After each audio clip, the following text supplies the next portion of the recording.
Aujourd'hui, je vais vous raconter l'expérience psychédélique qui m'a le plus marqué. Ce trip a été le point de départ d'un nouveau chapitre de ma vie, donc j'avais envie de partager ça avec vous. Que ce soit bien clair, dans cette vidéo, je vais parler de molécules illégales en France et potentiellement très dangereuses, donc je n'incite personne à consommer quoi que ce soit. Mais d'abord, vous allez me dire, c'est quoi un Haliflip ? Le Haliflip, c'est un mélange de 3 substances psychotropes créées par le youtubeur Nuit. Habituellement, ces 3 substances sont le L, la MD et le 2CB. Mais il peut aussi y avoir des variantes où on remplace la MD par un autre empathogène, comme par exemple avec du 5-MAPB ou du 6-APB. Pour l'ordre des prises, il est conseillé de prendre le L en premier, suivi de la MD à H+4 et finir par le 2CB autour de H+6. A la base, ce combo a été créé pour atténuer la descente brutale des effets de la MD lors d'un candy flip.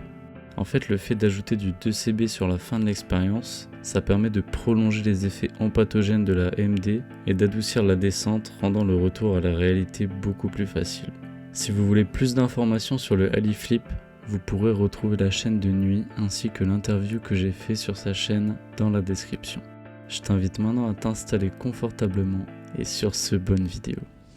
Cette expérience, ça faisait un bon moment que je prévoyais de la faire. Après avoir regardé une vidéo de Nuit sur le Haliflip, j'ai immédiatement su que ce mélange m'intéresserait. Mais je savais aussi qu'il fallait que je sois prêt mentalement. Je me suis donc préparé plusieurs mois à l'avance avant de faire ce trip.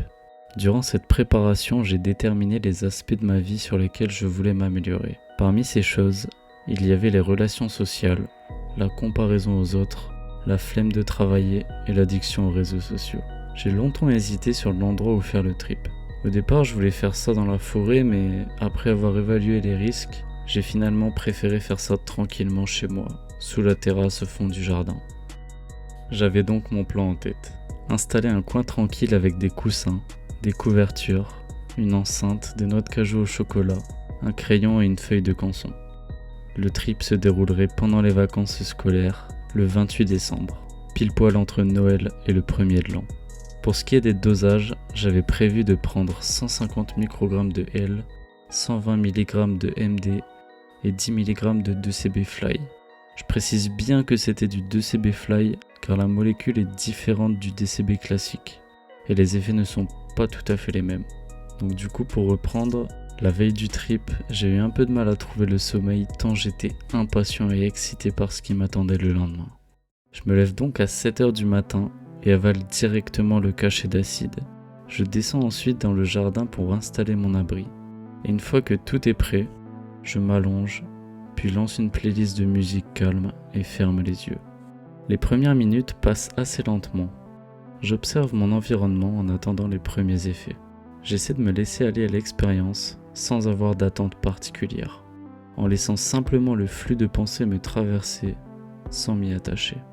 Au bout d'1 heure, les premiers effets apparaissent. Je ressens la présence de la substance, mais c'est encore très subtil. Dans mon champ de vision, j'ai le jardin à gauche, l'ancien clapier des lapins en face et un mur avec un personnage peint à droite. Je me sens détendu dans cet environnement. Au fur et à mesure, les sensations physiques s'intensifient et les premières déformations visuelles apparaissent. De simples flous de mouvements quand je tourne la tête et l'impression de voir en meilleure qualité. Je reçois la visite de mes chats, intrigués par ce nouvel abri de coussins et de couvertures. Mon chat Venom monte même sur moi pour téter mes vêtements comme à son habitude. Au-dessus de moi, il y a des guêpes qui font des allers-retours pour rentrer dans leur nid sur la terrasse. Quand je regarde en direction de là où elles se posent, le bourdonnement s'intensifie et prend la forme d'un tourbillon sombre et menaçant. Comme je suis allergique aux piqûres, je suis pas super serein. Heureusement, c'est assez en hauteur, donc je m'inquiète pas plus que ça. Je décide maintenant de toucher le mur avec ma main. Je ressens alors un plaisir intense, presque euphorique. Il se passe la même chose quand je le touche avec mon pied. Il y a aussi des racines qui parcourent ce mur, et les effleurer avec mes doigts est tout aussi agréable. Je pense que ces sensations étaient provoquées par la chaleur dégagée par le mur. Là, il se passe un truc vraiment étrange. Je suis à côté de l'enceinte, sauf que je n'entends plus la musique. J'entends uniquement le chant des oiseaux et le bruit du vent. En fixant l'enceinte, je parviens à nouveau à entendre la musique. comme si je pouvais isoler les sons que je voulais entendre en me focalisant dessus. À cet instant, je vois mon jardin comme un lieu exotique, comme si j'étais sur une planète légèrement différente de la nôtre. Chaque plante émane une aura singulière, comme si elles étaient dotées d'une personnalité. Leur énergie est vibrante, presque électrique. En regardant le ciel, les nuages prennent alors des couleurs teintées. Quand je fixe le grillage face à moi, il prend des couleurs arc-en-ciel tout en se rapprochant et s'éloignant. Là, je regarde ma main et j'ai l'impression qu'elle est robotique. Elle n'est pas littéralement robotique, mais elle bouge de façon saccadée, comme le robot dans Terminator. Ma peau semble faite d'un matériau très évolué conçu pour résister aux conditions de vie de notre planète. Je profite tranquillement du trip jusqu'à ce que vienne l'heure d'ingérer la MD. N'ayant jamais fait de candy flip, j'appréhendais un peu ce moment. D'après certains témoignages, la montée pouvait être assez déstabilisante, donc il était préférable de s'allonger pour qu'elle se fasse en douceur. J'avale mon morceau de cachet avec un peu d'eau et réécoute le vocal de nuit dans lequel il me donne ses conseils pour le trip. Dans ce vocal, il me dit de ne pas m'inquiéter, de me fondre dans l'expérience et de lâcher prise. Une fois le vocal terminé, je pose mon téléphone sur le côté. Je suis maintenant allongé sur le dos. Face à moi, il y a la terrasse en bois.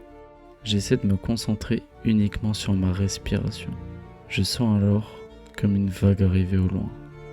Elle se rapproche de plus en plus, puis se matérialise en une énergie instable qui grandit en moi à une vitesse folle. Mon cerveau est en pleine ébullition. Puis là, c'est l'explosion. Les sensations que je m'apprête à décrire sont impossibles à se représenter avec des mots, mais je vais essayer du mieux que je peux. Je ressens comme si chaque cellule de mon corps se fond progressivement à travers l'univers.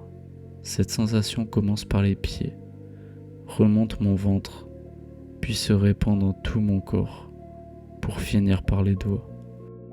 Durant ce processus, j'entre progressivement dans un état d'amour pur.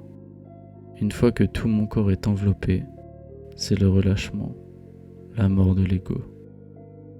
La comparaison la plus représentative que j'ai pu trouver, c'est le Big Bang.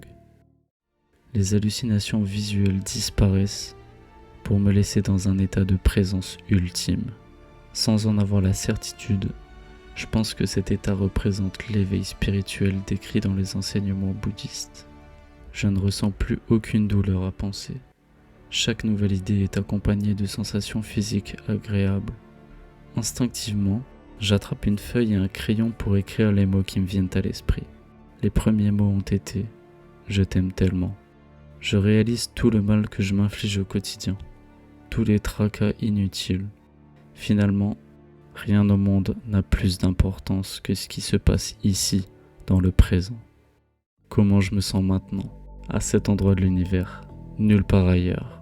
Le passé et le futur ne sont que des créations de l'esprit qui nous éloignent du plus important, le moment présent. Je me fais ensuite quelques réflexions philosophiques. La première étape du bonheur, c'est d'accepter la souffrance. La douleur fait partie intégrante de l'existence et l'ignorer revient à déplacer le problème. Sauf qu'en masquant cette émotion, on accumule de la frustration, ce qui conduit à un état constant d'insatisfaction. Au lieu d'ignorer la souffrance, il faut la regarder en face et la laisser être pour qu'elle puisse disparaître. J'écris ensuite d'autres mots, mais je n'ai pas l'impression que c'est moi qui écris. C'est comme si j'avais laissé place à mon enfant intérieur. Cet être pur qui nous habite tous. L'enfant intérieur est en réalité notre essence même, insouciant et simplement heureux de vivre. À cet instant, je me sens reconnaissant envers l'univers de m'avoir conduit à cet instant précis. Reconnaissant pour toutes les choses que j'ai vécues, qui font qu'aujourd'hui je suis qui j'ai envie d'être. Je regarde un des cercles jaunes de la peinture sur le mur. À cet instant-là, il symbolise pour moi le soleil. Le soleil, c'est un peu comme la lumière qui éclaire nos vies. Il a toujours été là pour nous guider dans notre quotidien. Et je le vois maintenant comme notre âme. Une lumière très puissante qui peut être source de joie, mais qui a du mal à projeter sa lumière derrière les nuages. Et il en va de même pour la condition humaine. Au fil des ans, notre lumière s'est progressivement enveloppée d'un nuage sombre. Et quand on n'a pas vu le soleil depuis un long moment, on oublie parfois qu'il est toujours là, juste derrière les nuages. Le tout, c'est de comprendre que les nuages sont passagers et qu'il faut savoir être heureux par tous les temps. Je ferme les yeux et là je vois une lumière. Elle brille de plus en plus en même temps qu'elle se débarrasse d'une couche de poussière qui la recouvrait. C'est un peu comme si des couches d'égout qui s'étaient accumulées autour de mon âme s'évaporaient. Là, j'aperçois mon père qui vient dans le jardin et m'appelle pour qu'on passe à table. Je me lève, m'approche de lui et lui fais un câlin. Je le remercie pour tout ce qu'il fait pour notre famille. En marchant dans le jardin en direction de la maison, j'ai un regard neuf sur le monde. La sensation de mes pieds sur le sol et la chaleur réconfortante du soleil. Finalement, le bonheur se trouve dans les choses simples. On arrive à la maison. Je suis heureux d'être ici. Je réalise la chance que j'ai de vivre dans ce confort quotidien, ce qui n'est malheureusement pas le cas de tout le monde sur Terre. J'ai aussi l'impression de redécouvrir ce qui m'entoure, comme à travers les yeux d'un nouveau-né. Je prends conscience qu'en rayonnant d'une énergie positive, elle se transmet aussi à notre entourage. La bonne humeur est une énergie qui se transmet facilement, donc il ne faut pas avoir peur de vivre à travers elle et de s'en imprégner de tout son être pour en faire bénéficier à ceux qu'on aime. Je m'assois à table, sauf que là j'ai du mal à saisir qu'on doit utiliser des objets en métal pour mettre de la nourriture dans notre bouche alors qu'on a des mains. Le concept de couvert me paraît complètement inutile. Cependant, je m'attarde pas non plus sur cette réflexion et prends une bouchée de haricots verts. Sauf que c'est vraiment pas bon, j'ai du mal à mâcher et j'ai l'impression d'avoir du plâtre dans la bouche. Après une bonne minute de mastication, j'avale mes haricots verts tant bien que mal. Je décide d'abandonner mon assiette au bout de quelques bouchées pour retourner dans mon refuge au fond du jardin. Les effets de l'AMD commencent à s'estomper, donc comme prévu, j'ingurgite le cachet de 2CB Fly combiné à une petite dose de MD d'environ 15 mg. Je suis à environ 6h30 du trip. Nuit m'avait conseillé d'écouter des musiques qui parlent à mon âme, donc j'ouvre Spotify et cherche mes sons préférés. Je lance le titre 90210 de Travis Scott. Chaque sonorité est un délice pour mes oreilles. Je me revois écouter ce son à d'autres moments de ma vie, en revivant les émotions des premières écoutes. Puis je mets du Playboi Carti. Je passe par No Time, Over ou encore Location. Je suis transporté par la musique. Je chante, danse, c'est le pur bonheur. Le 2CB Fly apporte une touche de douceur au trip, comme un sentiment de retour à la maison.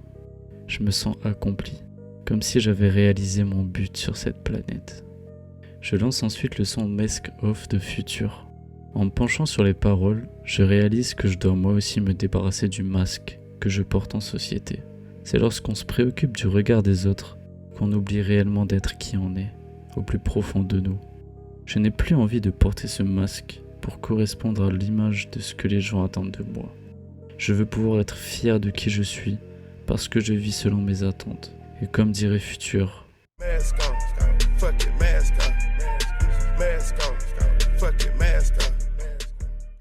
je grimpe sur le muret derrière moi pour avoir une vue d'ensemble sur le jardin. Sur ce muret, il y a un pot avec un petit cactus. En le fixant, c'est comme s'il passait en 2D. Il n'a plus de profondeur, j'ai l'impression de regarder un dessin de cactus. De l'autre côté du muret, il y a le terrain vague des voisins. Les plantes du terrain forment un tapis vert coloré et complexe. Il y a des petits papillons blancs qui volent au-dessus de cette masse de plantes. Cette vision est tout simplement magique. Là, il y a ma petite sœur qui me rejoint dans le jardin. J'ai d'abord un peu peur qu'elle interrompe le trip, mais après tout je me dis que c'est sûrement l'univers qui en a voulu ainsi. En l'observant, je me rends compte qu'elle aussi vit des émotions, comme moi, comme tous les humains sur cette planète d'ailleurs. On a souvent tendance à être focalisé sur nous-mêmes sans prendre en compte que les autres vivent aussi des choses similaires. Au lieu de voir l'autre comme un étranger, il est préférable de traiter l'autre comme soi-même. Cette réflexion m'a fait penser à la citation préférée de ma mère. Ne fais pas aux autres ce que tu ne veux pas qu'on te fasse. En discutant avec ma sœur, je me libère du filtre qui me sépare d'elle. Je peux m'exprimer librement sans aucune barrière mentale. Cela me fait aussi penser au titre de l'album de Big Flo et Oli, Les Autres. c'est nous. En considérant l'autre comme une partie de nous-mêmes, on éviterait sûrement beaucoup de conflits. Je me rends compte que je me reconnais beaucoup en ma sœur. J'ai l'impression de retrouver mon moi âgé de 11 ans. Quand on y pense, l'enfance est une période tellement importante dans la vie d'un individu. Vivre en se laissant guider par son intuition, sans se soucier du lendemain. Et c'est vers cette mentalité que j'aspire. J'avais aussi emmené mon journal d'écriture et ma petite sœur a voulu le lire. Je trouvais ça un peu gênant, mais j'ai finalement cédé pour qu'elle le lise à haute voix. Durant cette lecture, je me remémorais des scènes du passé. Ça m'a un peu fait penser aux rétrospectives sur Spotify, quand on retrouve des musiques qu'on n'a pas écoutées depuis un certain temps. Ma sœur remonte ensuite à la maison, et je profite d'être seul pour penser à mon chemin de vie en tant qu'être humain. Un peu plus tard, mon père revient dans le jardin et on discute. À un moment, je trouve un joli cactus type aloe qui semblait mal en point dans un vieux pot. Mon père m'aide à le transplanter dans un nouveau pot avec de la terre fraîche. Le trip se poursuit tranquillement et le soir arrive. Je n'ai toujours pas faim pour le dîner, donc préfère sauter ce repas aussi. Je rejoins ma mère et ma sœur qui regardaient une série dans le salon. C'était une série type médiévale avec des histoires romantiques. D'habitude, j'aime pas vraiment regarder ce genre de série, sauf que là c'était plutôt cool. Je pouvais ressentir les émotions des personnages comme si j'étais à leur place. La leçon que j'ai tirée de cette série, c'est qu'il faut cultiver sa compassion et accepter de ressentir les émotions qui nous traversent, sans les repousser, mais sans non plus s'y attacher. J'irai ensuite me coucher, épuisé par cette journée riche en émotions. Le lendemain, on est parti faire de l'acrobranche. Je me sentais bien mais fatigué et mélancolique. 2 jours après l'expérience, j'ai ressenti le besoin de couper mes cheveux. Ça faisait 2 ans et demi que je les laissais pousser, mais j'avais besoin d'un nouveau look pour finaliser ma transition spirituelle. Les jours suivants, je me sentais un peu confus mentalement. J'avais besoin de temps pour assimiler toutes ces nouvelles idées. J'ai aussi eu du mal à comprendre comment c'était possible de retourner à un état d'être aussi pathétique après avoir atteint la paix ultime. Et ce n'est que quelques semaines plus tard que j'ai réussi à complètement intégrer les enseignements de ce trip. Depuis cette expérience, je prends plus conscience de la puissance des actes. Chaque action entraîne des conséquences, donc il faut faire du mieux qu'on peut en aidant son prochain et attirer un karma positif. La compassion est une des vertus qui manque le plus à notre société moderne. Être heureux du bonheur des autres, mais aussi compatir pour leur tristesse, car au final, on est tous les enfants de Mère Nature. Une autre chose que j'ai remarqué suite à cette expérience, c'est que je tombe beaucoup moins souvent malade. Depuis toujours, j'ai une tendance à être souvent enrhumé, et je pense que le fait de m'être pleinement reconnecté à l'instant présent m'a permis de faire plus attention à ma respiration, et donc de fluidifier mon apport d'air. En respirant mieux, mon système immunitaire est correctement oxygéné, donc mon métabolisme est plus performant. Ça fait maintenant 2 mois que j'ai vécu cette expérience et je suis profondément reconnaissant envers la vie de m'avoir conduit à vivre cette aventure.